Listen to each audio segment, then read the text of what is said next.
All right. Good morning and good afternoon. This is our weekly hypnosis talks with me, Jessaiah, and of course, the great Pete.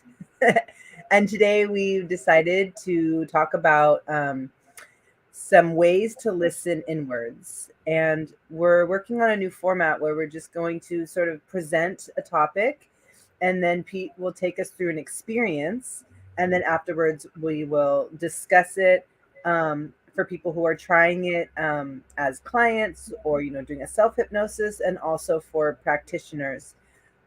So today, we want to discuss ways to listen inwards. And the reason why I chose this topic is because um, when we go into a practitioner, they often guide us in ways to listen to ourselves internally.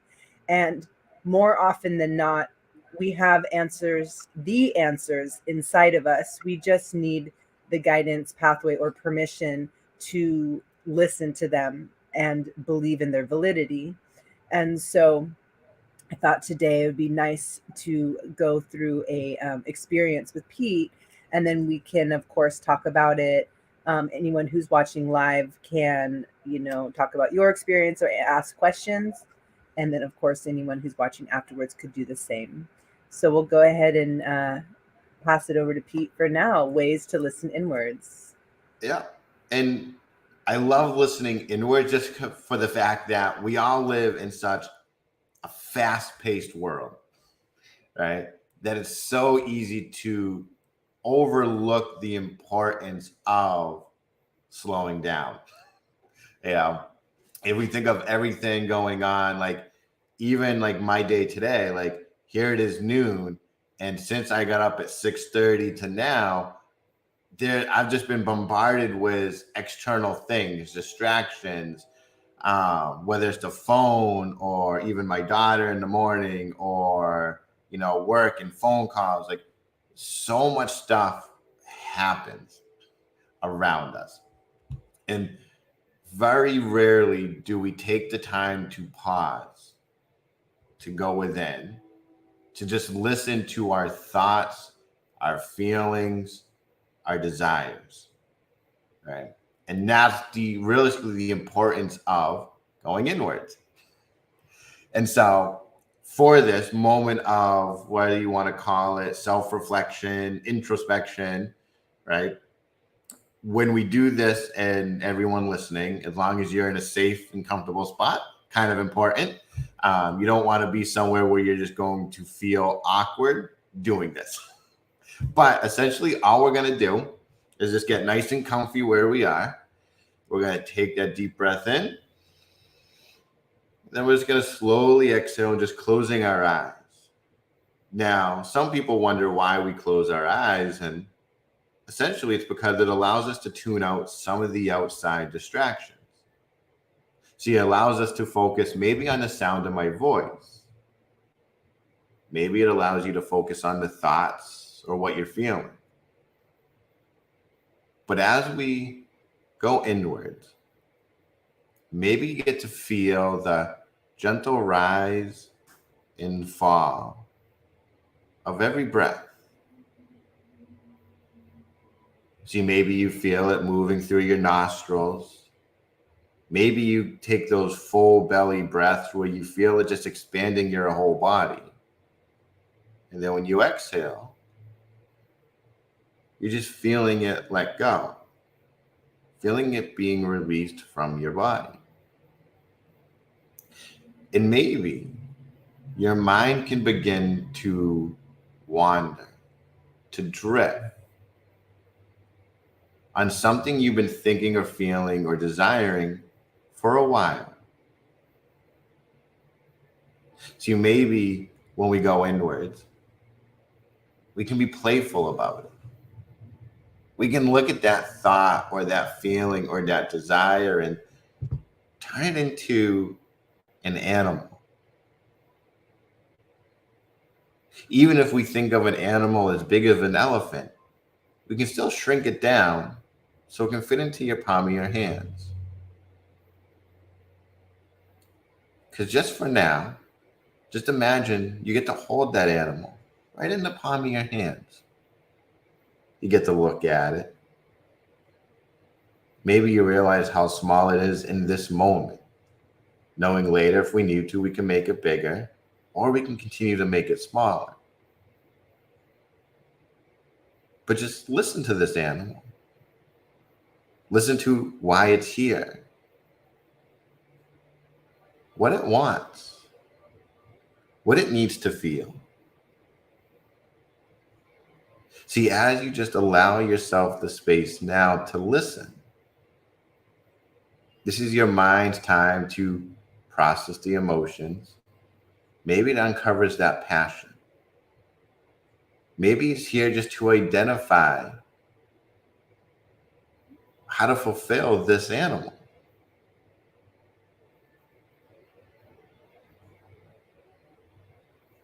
And you get to realize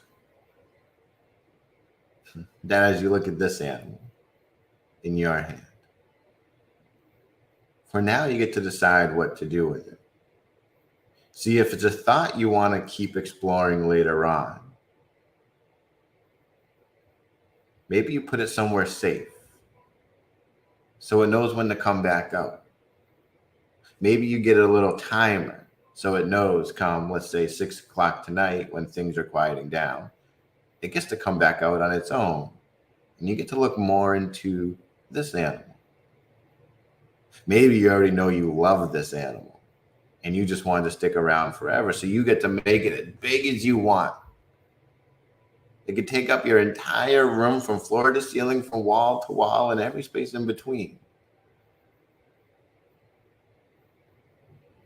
So you get to decide what you do with this little animal in your hands. Maybe you get to play with it later on, changing its color, making it bigger or smaller. See, the animal in my hands, a little elephant, he goes toot toot. But maybe later on when I play with him, I might see what he looks like if he barks like a dog. Even thinking about an elephant barking like a dog makes me laugh a little bit. Because it changes the meaning. It changes the thoughts around it, even the feelings. See, the elephant that was big and scary, when it barks like a dog, it's kind of funny. You can embrace it. So take a moment. Take a moment with this animal and decide where you want to put it for now. Or if you want to put them away, or keep them out for the rest of the day. So you can truly listen to the message, the thoughts, the feelings, the desires that this animal brings to your life. And when you're ready, you get to come on back, opening your eyes, bringing with you this insight from going inwards. Now,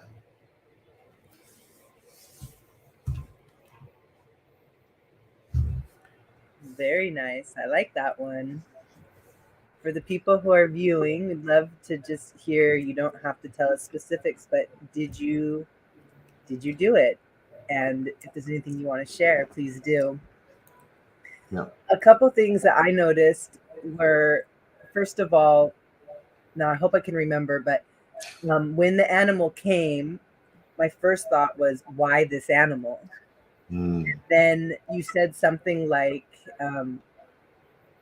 that changed my thinking around that. You said something along the lines of, just, I can't remember. I have to listen to the recording, but it was another way to just notice it instead of like questioning it, right? And so I found that that's always so important, because so often our mind will do that. Like, well, why was it a kitten? What shouldn't it have been something exotic, like, tiger and alligator or something? Yeah. And I will say, when it questions it, that's the conscious mind, right? If you think of a conscious mind, it's very logical. It needs an answer to why that animal. But the unconscious mind is very illogical, unlogical. I think it's illogical. Illogical, yeah. Yeah. It chooses an image based on a feeling, Right. you know. And so that is something the conscious mind literally cannot comprehend, which is amazing because when we think of all change happens unconsciously. Hmm. Yeah. You know, and so when you don't worry about what the conscious mind is trying to figure out, and you can just go inwards and enjoy, right? To have fun, to be whether it's a detective or just inquisitive about what, not so much why this animal, but what this animal wants to share with you.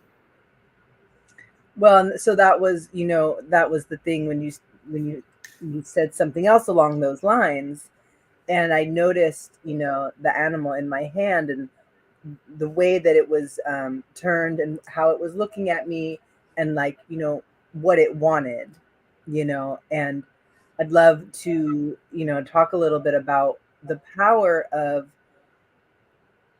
um, looking inwards and immediately or whenever making it into an animal, the difference between giving some space to look at a thing opposed to just looking inward.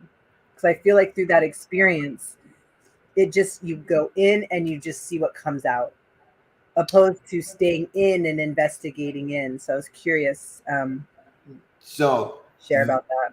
yeah, so this is a really good exercise, especially for people who are newer to going inwards. Um, just because it, and maybe you experience this too. There's a lot of people who go, well, I can't go inwards for too long because I get pulled out of it, you know. And this gives them that focal point. So, like, even if you're picturing the animal in your hand going inwards, you're still inwards.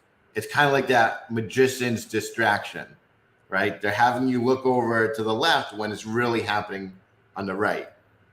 And so you're kind of tricking your mind going, oh, we're not inwards, but you are inwards, you know, Definitely. because it is one, like when we go inward, really what we're working on doing is finding our insight, right? Our, our voice for really what's going on, you know. It's one where it can help us find our compass to go, oh man, right? Because even let's say you think it's an alligator, right? And it looks ornery and angry and chompy, it's probably not trying to hurt you. He's trying to protect you from something.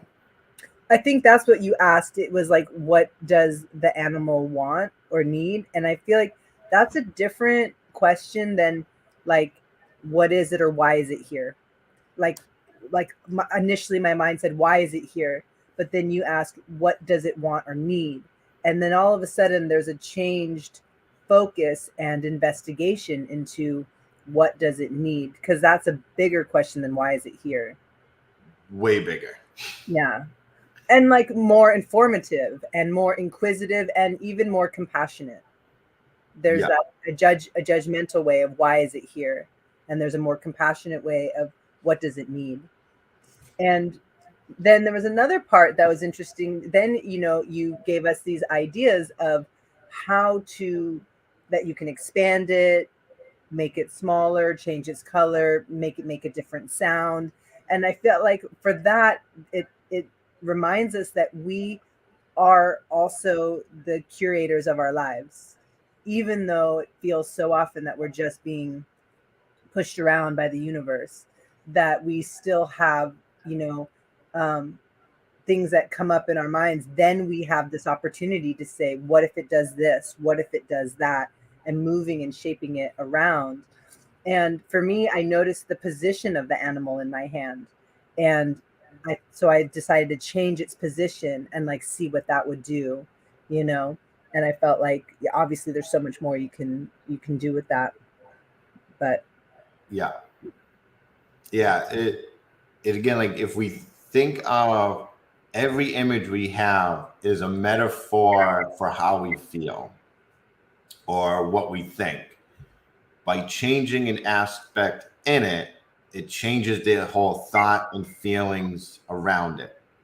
Um, it's why, like in hypnosis, the fast phobia cure, right?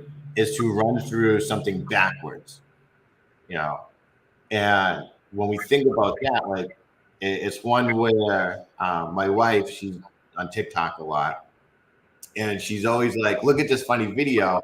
How crazy does it look when you play?" So it's like a fireman rescuing children out of a burning building, but they did it in reverse, so it looks like they're putting them into the burning building.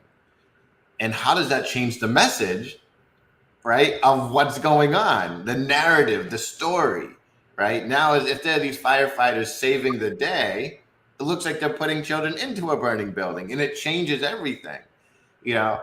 And it's such a simple thing, but in real life, it changes. Like she looks at it, she knows it's a joke and it's funny, but like that's what changes it for her. It changes the narrative, and so that's why like the fast phobia cure works so well. It's because you're starting out running away. Instead of running away, let's say you're afraid of snakes, you're running to the snake backwards, and the snake is now around your neck, and then it's someone else is taking the snake off you, and it changes just the whole narrative of the story.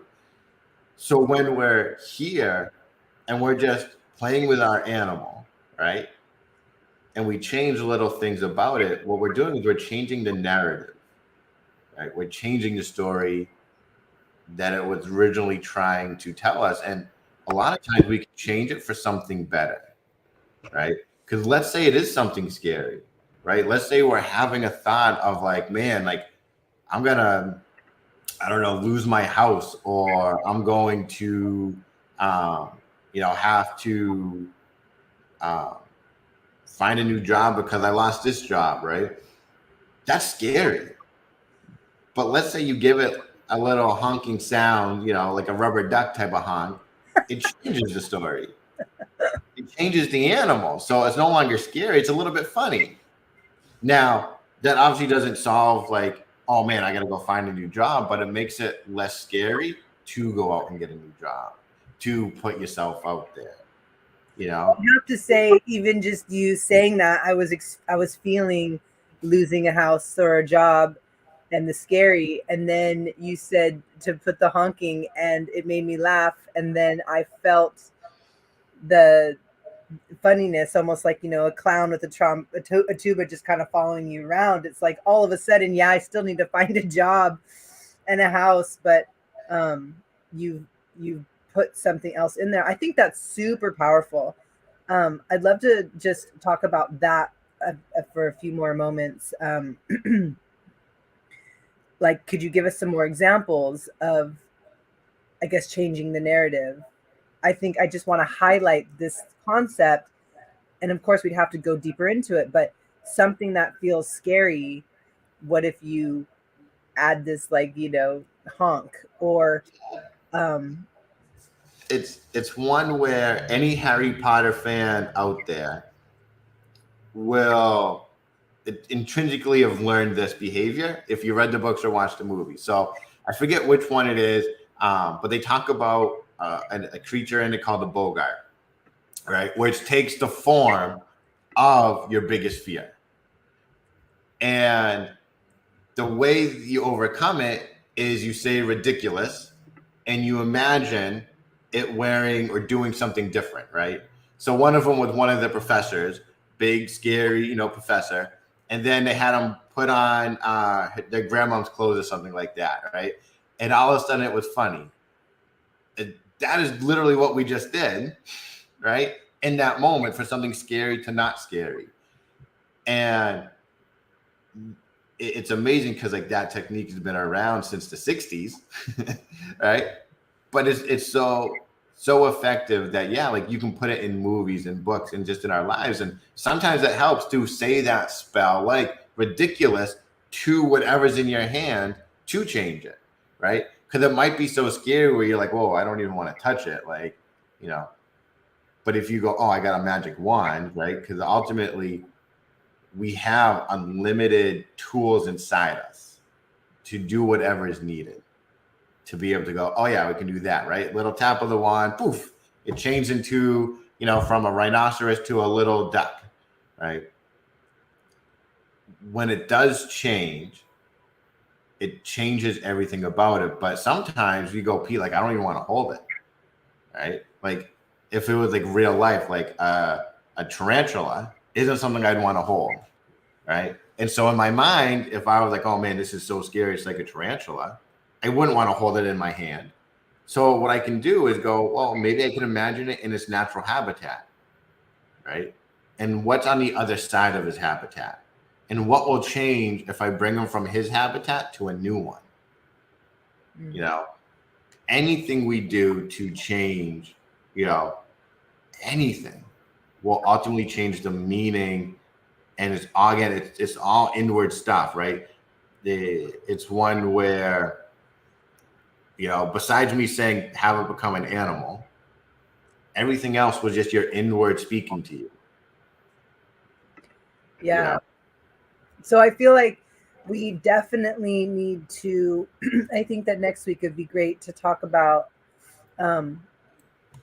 more questions and tools to get there. Because I know for me, and I imagine with other people, sometimes you don't know what question to ask, or how to change this thing or situation. So for example, certain people, wands or magic, or that's not going to work for them. But when you said toolbox, I automatically thought someone might just want to pull a screwdriver out and open something up and change it, or like you said, changing the environment. So it'd be great for the next session to really discuss various ways that people can start to build up their own repertoire of how to ask questions, or how to add something into the mix to allow it to change. Yeah, you know, I would say a lot of it comes from listening. Right. Right. When you really listen in to the thoughts, the feelings, the desires that whatever it is there for, it'll tell you what it needs. You know, it'll tell you, oh, I need to change this part of me. Right. It could be saying, oh, my leg is broken. That's why I have to act this way.